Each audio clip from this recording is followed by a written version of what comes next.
ما أحراك بهذا أن يكبر قدرك عند الله. கண்ணியத்துக்குரியவர்களே, அல்லாஹ் எங்கே இருக்கிறான்? இதை உள்ளத்திலே ஒரு மனிதன் அறிந்தால், இதை உள்ளத்திலே ஒரு மனிதன் ஆழமாக பதிந்து விட்டால் போதும், அவனுடைய வாழ்வில் பாவம் என்பது தொடராது. அப்துல்லா இப்னு உமர் ரலியல்லாஹு அன்ஹுமா யார் இவர்கள்? அப்துல்லா இப்னு உமர் யார்? உமர் இப்னு கத்தாபுடைய மகனார். அப்துல்லா இப்னு உமர் அவர்கள் மக்காவுடைய ஒரு மலையின் அருகிலே நடந்து செல்கிறார்கள். அங்கே ஆடு மேய்க்கக்கூடிய ஒரு வாலிபன் ஆடுகளை மேய்த்துக் கொண்டிருக்கிறான். அவரை பார்த்து அப்துல்லா இப்னு உமர் அவர்கள் கேட்டார்கள், வாலிபா, இந்த ஆடு யாருடையது? அந்த வாலிபன் சொன்னான், இந்த ஆடு என்னுடைய எஜமானருடையது. அப்படியா? ஒரு ஆட்டை எனக்கு விற்றுவிடு, உன் எஜமானிடத்திலே சென்று ஆடுகளை ஓனாய் தின்று விட்டது என்று கூறிவிடு என்று. அந்த மனிதன், அந்த வாலிபன் திரும்ப சென்றான். அப்துல்லா இப்னு உமர் அவர்களுக்கு எந்த பதிலும் சொல்லாமல் அழைத்து கேட்டார்கள், வாலிபா, பதில் சொல்லி செல்.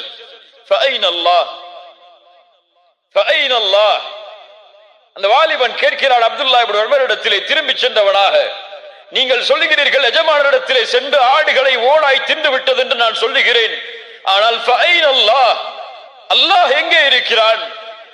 அவன் நாளை மறுமையிலே என்னிடத்திலே இதை குறித்து கேட்டால் நான் என்ன பதில் சொல்வேன்? அப்துல்லா இப்னு உமர் இதை கேட்டவுடன் அழ ஆரம்பிக்கிறார்கள். அந்த வாலிபனை அழைத்துக் கொண்டு அவருடைய எஜமானரிடத்திலே சென்று அவரை விலை பேசி அந்த காசை கொடுத்து அவரை விடுதலை செய்கிறார்கள்.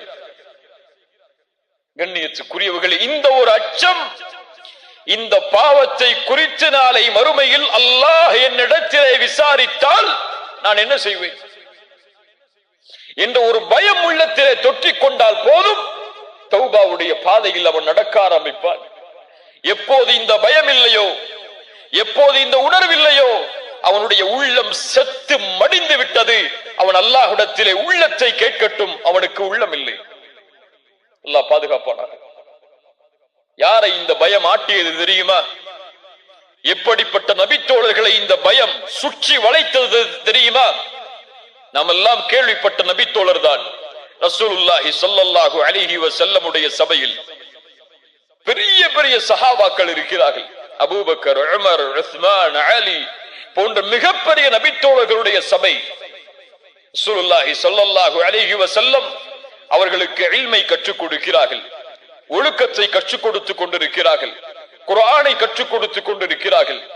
அந்த நேரத்தில் மிக பணிவோடு, யாரை பற்றிய பயத்தையும் உள்ளத்திலே கொள்ளாமல், யார் இருக்கிறார்கள் இங்கே இல்லை என்ற எண்ணத்தை எல்லாம் சுமக்காமல், ஒரு நபித்தோழர் தன்னை பணிந்தவராக மிக தாழ்வோடு அல்லாஹ்வுடைய தூதர் ஸல்லல்லாஹு அலைஹி வஸல்லம் அவர்களுடைய முன்னால் வந்து நிற்கிறார்கள். ரசூலுல்லாஹ்வை அழைத்தார்கள், யா ரசூலல்லாஹ், அல்லாஹ்வுடைய ரசூலே, தஹிர்னி யா ரசூலல்லாஹ். நாம் எல்லாம் கேட்ட செய்திகள் தான் இவையெல்லாம். ஈமானை புதுப்பிப்பதற்காக மீண்டும் கேட்பதில் எந்த தவறும் இல்லை. தஹிர்னி யா ரசூலல்லாஹ், என்னை சுத்தப்படுத்துங்கள் அல்லாஹ்வுடைய ரசூலே. ரசூலுல்லாஹி ஸல்லல்லாஹு அலைஹி வஸல்லம் கேட்டார்கள், தோழரே, என்ன செய்து வந்தீர் நீ உன்னை சுத்தப்படுத்துவதற்கு? யா ரசூலல்லாஹ், நான் விபச்சாரம் செய்தேன். யாருக்கு முன்னால் சொல்கிறார்?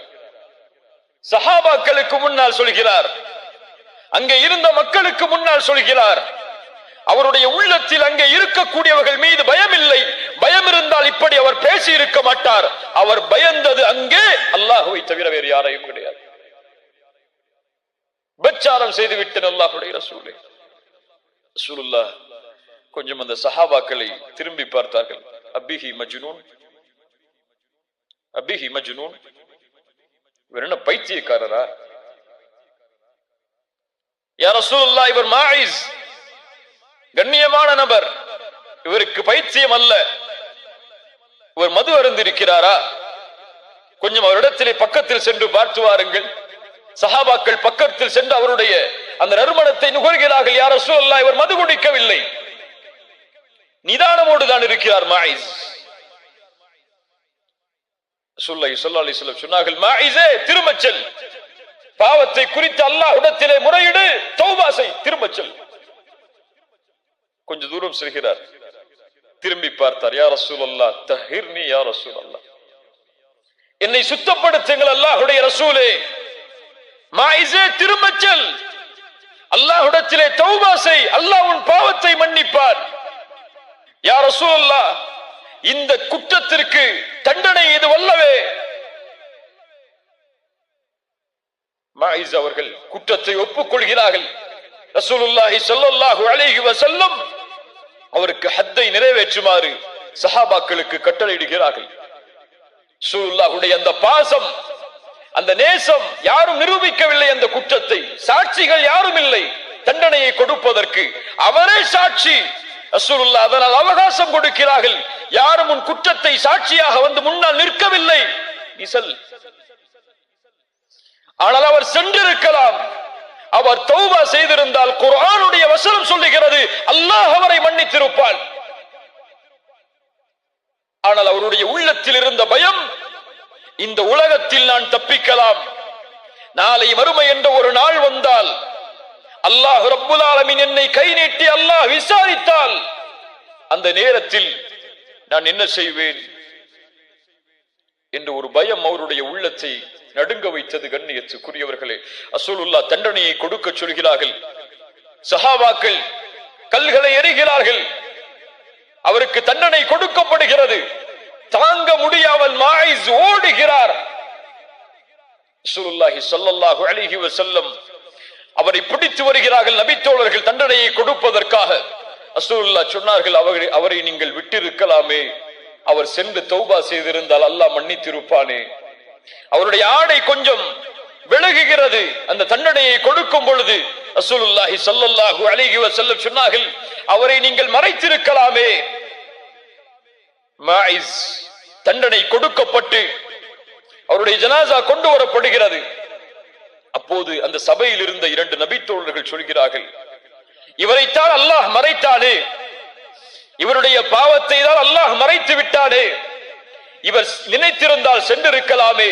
ஆனால் ஒரு மிருகத்துடைய வர்ணனையை சொல்லி அந்த மிருகம் இறப்பதை போன்று இவர் இறக்கிறாரே என்று பேசுகிறார்கள் 2 நபித்தோழர்கள். ஸல்லல்லாஹு அலைஹி வஸல்லம் அவர்கள் எதுவும் சொல்லவில்லை. அந்த நேரத்தில் கொஞ்ச தூரம் ரசூலுல்லாஹ் நடக்கிறார்கள்.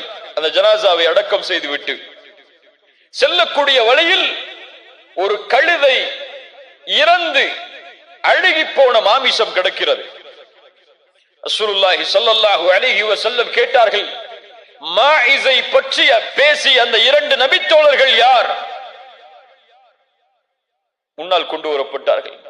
ரசூலுல்லாஹி ஸல்லல்லாஹு அலைஹி வஸல்லம் சொன்னார்கள், நீங்கள் கீழே இறங்கி அந்த மாமிசத்தை சாப்பிடுங்கள் என்று. யா ரசூலுல்லாஹ், இதை எப்படி சாப்பிடுவது? உங்கள் சகோதரனின் மாமிசத்தை நீங்கள் சாப்பிட்டதை விட இது மேலான. அல்லாஹு அக்பர். என்ன தீன் இது? ஒரு விபச்சாரம் செய்யப்பட்ட குற்றம் நிரூபிக்கப்பட்டவருடைய கண்ணியம் கூட பாழாக கூடாது. அது பாழாகாமல் ஒரு நபி அந்த கண்ணியத்தை பாதுகாக்கிறார்கள் என்றால் இந்த சமூகத்துடைய நிலைமை எங்கே முஃமின்களின் கண்ணியம் பாதுகாக்கப்படுகிறது? எங்கே முஃமின்களின் கண்ணியத்தை பிற முஃமின்கள் பாதுகாக்கக்கூடிய சூழ்நிலை இந்த உலகத்திலே இருக்கிறது? ரசூலுல்லாஹி ஸல்லல்லாஹு அலைஹி வஸல்லம் எதனுடைய கண்ணியத்தை எல்லாம் பாதுகாத்து இருக்கிறார்கள் தெரியுமா? ஹுதைபியா உடன்படிக்கைக்கு ரசூலுல்லாஹி ஸல்லல்லாஹு அலைஹி வஸல்லம் தன்னுடைய வாகனத்தில் பயணித்து வருகிறார்கள். ரசூலுல்லாஹ்வுடைய வாகனத்தின் பேர் என்ன?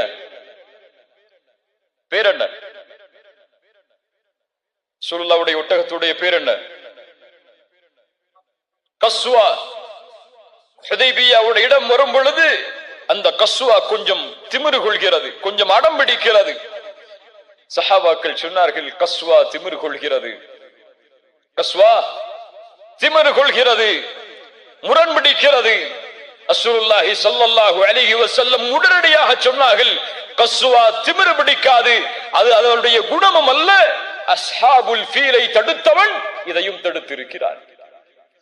ஒரு ஒட்டகத்துடைய கண்ணியம் அங்கே குறையும் பொழுது அதையும் முஹம்மது ரசூலுல்லாஹ் ஸல்லல்லாஹு அலைஹி வஸல்லம் அவர்கள் பாதுகாக்கிறார்கள் என்றால் நாம் இன்னொரு முஃமினுடைய கண்ணியத்தை எப்படி பாதுகாக்க வேண்டும்? இதே போல் இந்த நிகழ்வுக்கு பிறகு ராமிதியா என்ற குலத்துடைய ஒரு பெண்மணி ரசூலுல்லாஹ்வை நோக்கி ஓடி வருகிறார்கள். யா ரசூலல்லாஹ், என்னையும் சுத்தப்படுத்துங்கள். ரசூலுல்லாஹ் திரும்பிக் கொள்கிறார்கள். யா ரசூலுல்லாஹ், என்னையும் சுத்தப்படுத்துங்கள். திரும்பிக் கொள்கிறார்கள். யா ரசூலுல்லாஹ், சுத்தப்படுத்தி ஆக வேண்டும். மாஇஸை விரட்டியதை போன்று என்னையும் விரட்டி விடாதீர்கள். ஒரு பெண் நபித்தோழர்களுக்கு மத்தியில் வந்து இப்படிப்பட்ட ஒரு குற்றத்தை ஒப்புக்கொள்கிறார்கள் என்றால் அவர்களுடைய உள்ளத்தில் இருந்த ஈமானை எல்லாம் எப்படி வர்ணிப்பது? ஸல்லல்லாஹு அலைஹி வஸல்லம் கேட்டார்கள், பெண்ணே, இதற்கு சாட்சி யார்? இந்த பெண் சொன்னார்கள், யா ரசூலல்லாஹ், என்னுடைய கற்பம், இதுதான் அதனுடைய சாட்சி. ஸல்லல்லாஹு அலைஹி வஸல்லம் சொன்னார்கள், வமா அர்ஸல்னாக இல்லா ரஹ்மத்தல் லில் ஆலமீன். நீ சென்று இந்த குழந்தையை பெற்றெடுத்ததற்கு பிறகு வா. எத்தனை மாதம்? எத்தனை மாதம் குழந்தை பெற்றெடுப்பதற்கு? 10 மாதம். 10 மாத அவகாசம். அந்த பெண் அல்லாஹ்விடத்திலே திரும்பி தௌபா செய்திருப்பார்கள், அல்லாஹ் மன்னித்திருப்பான் இன்ஷா அல்லாஹ். அது ரசூலுல்லாஹ் பின்னால் சொல்கிறார்கள். ஆனால் 10 மாதத்திற்கு பிறகு எந்த கண்காணிப்போடும் அனுப்பப்படாத அந்த பெண் மீண்டும் திரும்பி வருகிறார்கள். யா ரசூலுல்லாஹ், சுத்தப்படுத்துங்கள், கையில் இதோ குழந்தை பெற்றெடுத்து விட்டேன். ரசூலுல்லாஹ் சொன்னார்கள், இந்த குழந்தைக்கு யார் உணவு கொடுப்பது? நீ சென்று இந்த குழந்தைக்கு உணவை கொடுத்து பால்குடி மறக்கடிக்கப்பட்டதற்கு பிறகு வா. பால்குடி மறக்கடிப்பு எத்தனை ஆண்டுகள் இஸ்லாமில்? 2 ஆண்டுகள். அல்லாஹு அக்பர். நேற்று செய்த பாவம் என்ன என்று கூட இன்று எனக்கு ஞாபகம் இல்லை. இந்த வாரத்தில் என்ன பாவம் செய்தேன் அல்லாஹ்விற்கு மாற்றமாக என்று கூட என்னுடைய உள்ளத்தில் நினைவில்லை.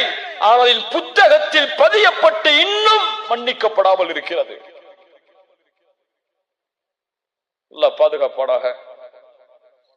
2 ஆண்டுகளுக்கு பிறகு மீண்டும் அந்த குழந்தையை கையில் சுமந்து கையில் ரொட்டியை எடுத்தவர்களாக அல்லாஹ்வுடைய தூதருக்கு முன்னால் வந்து, யா ரசூலல்லாஹ், இந்த குழந்தை உணவை சாப்பிடுகிறது, எனக்கு தண்டனையை கொடுங்கள். ரசூலுல்லாஹ் சொன்னார்கள், அந்த சஹாபி அழைத்து, இந்த குழந்தையை நீங்கள் பொறுப்பெடுத்துக் கொள்ளுங்கள் என்று கூறி அந்த பெண்ணுக்கு தண்டனை கொடுப்பதற்காக நிறுத்தப்படுகிறார்கள். சஹாபாக்கள் அந்த பெண்ணை தண்டனையை கொடுப்பதற்காக கல்லால் எறிகிறார்கள். அல்லாஹு அக்பர். அந்த பெண் இறந்து விடுகிறார்கள். ரசூலுல்லாஹி ஸல்லல்லாஹு அலைஹி வஸல்லம் அந்த பெண்ணுடைய ஜனாசாவிற்கு தொழுகை நடத்துவதற்காக முன்னால் செல்கிறார்கள். உமர் இப்னுல் கத்தாப் ரலியல்லாஹு அன்ஹு ரசூலுல்லாஹுடைய முன்னால் வருகிறார்கள். யா ரசூலல்லாஹ், இந்த பெண்ணுக்கு நீங்கள் தொழுகை நடத்துகிறீர்களா?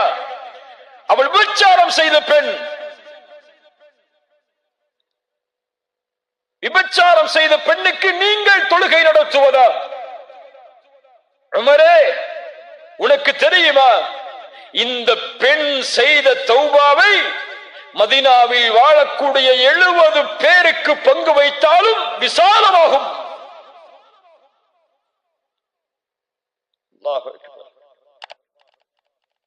இப்படிப்பட்ட பெண்ணை பார்த்தா இப்படி சொல்கிறாய்? எங்கே ஒரு முஃமினுடைய கண்ணியம் பாழாக்கப்படுமோ அங்கே ரசூலுல்லாஹ் சினம் கொள்வார்கள், அந்த முஃமினுடைய கண்ணியத்தை பாதுகாப்பதற்காக. நாம் அவர்கள் விபச்சார குற்றம் செய்திருந்தாலும் அவனும் முஃமின் தான், அவனுடைய கண்ணியமும் பாதுகாக்கப்பட வேண்டும் என்று முஹம்மது ரசூலுல்லாஹ் ஸல்லல்லாஹு அலைஹி வஸல்லம் விரும்பினார்கள். அவர்களை பின்பற்றக்கூடிய நாம் இன்னும் விரும்பவில்லை. எப்படி? அல்லாஹ் பாதுகாப்பானாக. கண்ணியத்துக்குரியவர்களே,